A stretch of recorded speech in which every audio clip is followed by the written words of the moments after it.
How cooked can this be? Oh yeah, it's 400%. And it's about 2 more months left until Fantastic Four: The First Step. Unbelievable. So this is the one, the female Silver Surfer. I mean, seriously, look at that. Still undergoing reshoots? I mean, where have we seen this? Oh yeah, Captain America: The Brave New World. Too late for a reshoot? Yes. For visual effects, heavy blockbuster title like Fantastic Four, reshoot this close to the release date are not typical. It is extremely alarming. These films require months of CGI rendering, especially with characters such as Galactus and cosmic heroes like Silver Surfer. Scenes filmed now will go straight to VFX pipeline under extreme time constraint. Ooh, this is exactly how quality suffer. We've seen it before from Marvel as recently this year. Of course, Captain America: The Brave New World. That is true. Let's see what's going on. Let's not forget, Fantastic Four has cycled through a small army of writers, which including Avatar's 2 Josh Friedman, WandaVision's Cam Squires, and Black Widow's Eric Pearson to brought in for a final polish. Trouble in the Multiverse. Marvel Studio has been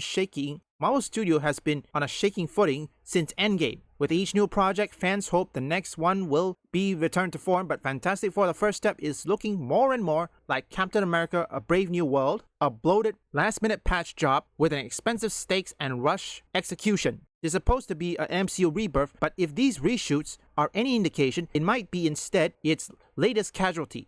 Unbelievable. So, what do we take from this? Before we get into another article that I like to show you, because right now, That Park Place wrote an opinion article called "Trump Didn't Cause the Global Box Office Collapse, Hollywood Did." Seriously, does Hollywood even understand their customers or understand their fans? Everything is a mess. For Marvel, Disney, Star Wars, it's a mess. And right now, as long as I don't know if Marvel's gonna distance themselves from Gina Carano's lawsuit, because don't forget, in that lawsuit, she mentioned Pedro Pascal, so that could impact Marvel, but that remains to be seen. I could be wrong on this. Now let's move on to another article. Take a look at this. Trump didn't cause this. Hollywood did it themselves. Now it says right here, box office doesn't lie, and neither does audience fatigue. Hollywood's problem isn't America first, it's content last.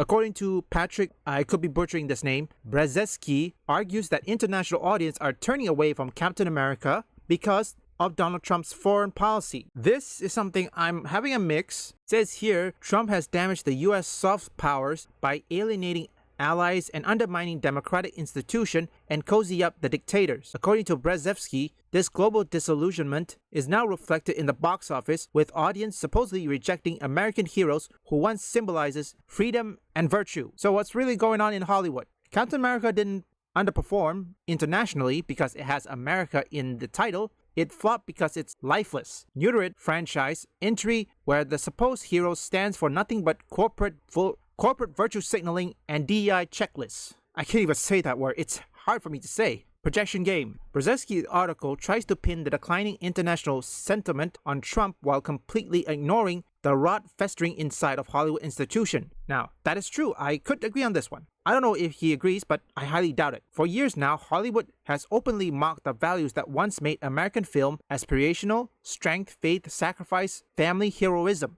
Yes, these are the things that these woke leftists hate. It embraced globalists, problem, identity quotas, and ideological purity tests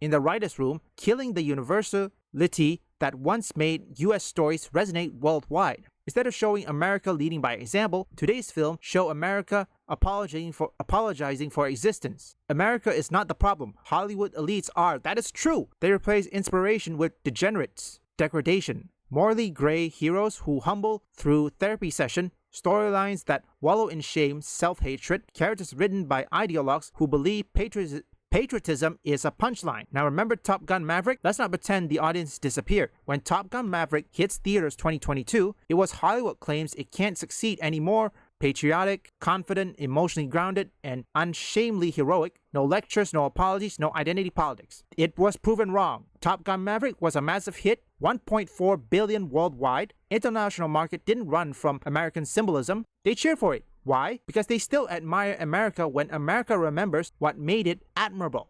Now you see that. Hollywood is the one that did it to themselves. You know, I'm gonna say this again. Many of these woke leftists, or perhaps anybody in the media industry, the woke leftists who champion DEI or anything, they keep on saying, why this movie failed? Or perhaps, why nobody watches? Genius. The question is, why did you attack your fans? Why do you say something like, oh, I don't know, If you don't like it, don't buy it or don't watch it, turn out the TV, touch grass. Yeah, Doctor Who. Seriously, why do you say things like that? And you wonder why people don't watch your stuff or watch your movie, watch your TV shows. If you woke idiots could stop being such a moron and attack the fans, people like Nerdrotic, D-Day Cobra, Geeks and Gamers, they wouldn't be making this content and have your movies kaput. It's not their fault. You Hollywood elites and Hollywood wokies are the one that did it to yourself. It's true. That's what really happens. You do it to yourself. So I think right now people are now supporting independent creators. Independent movies, indie movies, everything. For past decade or so, they've been ignored. I mean, how many indie films have been successful in the past, before Avengers Endgame? I'm certain there is a few, but back then it was far and few between. It was not even recognized, at least until now. But congratulations to all those indie films, independent creators. You are thriving, and keep on doing what you do best.